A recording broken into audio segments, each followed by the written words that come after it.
Shah news में आपका इस्तकबाल है। ताज़ा तरीन खबरों के लिए देखते रहिए शाह न्यूज। మున్సిపల్ కార్పొరేషన్ ఎన్నికలు వస్తున్న సందర్భంగా ముఖ్యమంత్రి గారి నోటి మాటను స్వయంగా నాతో అన్న మాటను మహబూబ్ నగర్ ప్రజల దృష్టికి తీసుకుపోవాలన్న ఆలోచనతోటి పెట్టుకున్నాం. మనము 75 సంవత్సరాల మున్సిపాలిటీ చరిత్రలో ఏ రోజు ఎవరు కూడా చేయని పని,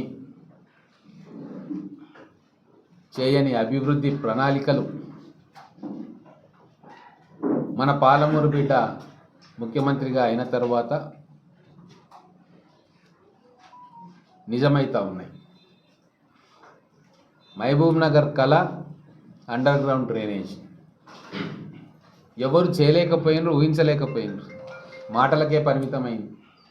కానీ ముఖ్యమంత్రి గారు 603 కోట్ల రూపాయలతోటి అండర్ గ్రౌండ్ డ్రైనేజ్ మహబూబ్నగర్ పట్టణం మొత్తానికి భవిష్యత్తులో అవసరాలను దృష్టిలో పెట్టుకొని శాంక్షన్ చేయించి శంకుస్థాపనకు వారే స్వయంగా వచ్చిండ్రు. ఇది చరిత్రాత్మకం. అలాగే గతంలో నీళ్లు తాగిచ్చింది కాంగ్రెస్ పార్టీ. పెరుగుతున్న జనాభాకు అవసరంగా మళ్ళీ విజన్ 2047 దృష్టిలో పెట్టుకొని 5 లక్షల జనాభా కూడా సరిపోయేటంతగా మళ్ళీ వాటర్ సప్లై ఆగ్మెంటేషన్ ప్లాన్ తోటి 220 కోట్లు శాంక్షన్ అయ్యి దానికి కూడా శంకుస్థాపన చేయడానికి స్వయం ముఖ్యమంత్రి గారు వచ్చింది. అలాగే కాలేజీల విషయంలో, విద్య విషయంలో చొరవ చూపుతూ IIITని మన ముంగిటికి తీసుకొచ్చి 600 కోట్ల రూపాయల ఎస్టిమేషన్, మొదటి ఫేజ్లో 200 కోట్లు స్వయంగా వారే వచ్చి భూమి పూజ చేసిపోయింది. ఇంకా అనేక కాలేజీలకు, స్కూల్స్కి శాంక్షన్ చేసింది. మహబూబ్నగర్ పట్టణంలో మీ అందరికీ తెలుసు, కొత్తగా చెప్పేది ఏం లేదు. 150 కోట్లతోటి సీసీ రోడ్లు, డ్రైనేజీ, కమ్యూనిటీ హాల్స్, లైటింగ్ వ్యవస్థ ఇవన్నీ చేస్తున్నాం. ముఖ్యంగా ముఖ్యమంత్రి గారి నోటి మాట ఏంటంటే అడిగినవన్నీ మహబూబ్నగర్ ప్రజలకు చేస్తున్నాము.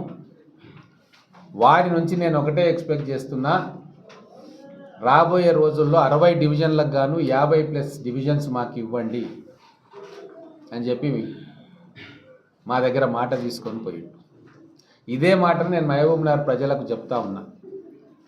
మహబూబ్నగర్ ప్రజల తరఫున మాట ఇచ్చినాం. అబ్కీ బార్ 50 పార్,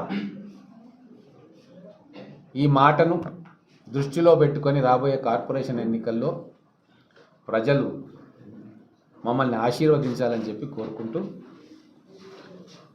పరీక్షల దృష్ట్యా 10th క్లాస్ పరీక్షలు, ఇంటర్మీడియట్ పరీక్షలు, వేసవి కాలం ఇవన్నీ దృష్ట్యా రంజాను మనకు షెడ్యూల్ ప్రకటించిన తర్వాత సమయం దొరకలే. షెడ్యూల్ ప్రకటించిన నెక్స్ట్ డే నుంచే నామినేషన్ ప్రక్రియ మొదలైంది. కాబట్టి అభ్యర్థుల ఎంపిక కార్యక్రమం పూర్తి కాదు. కాబట్టి అలాగే అభ్యర్థులుగా పోటీ చేయాలనుకున్న వాళ్ళకు సెంటిమెంట్స్ ఉంటాయి, ముహూర్తాలు చూసుకుంటారు. కాబట్టి కొంతమంది అభ్యర్థులు, కాంగ్రెస్ పార్టీ టికెట్ ఆశించిన వ్యక్తులు, వాళ్ళు నామినేషన్ ప్రక్రియను తెలంగాణ వ్యాప్తంగా అన్ని పార్టీల వాళ్ళు మొదలుపెట్టారు. కాంగ్రెస్ పార్టీ వాళ్ళు కూడా మొదలుపెట్టారు. మేము అభ్యర్థి ఎంపికలో పారదర్శకంగా ఉన్నాం. అన్ని రకాలుగా 5 సర్వేలు చేస్తూ ఉన్నారు. నా వైపు నుంచి 2 సర్వేలు కేవలం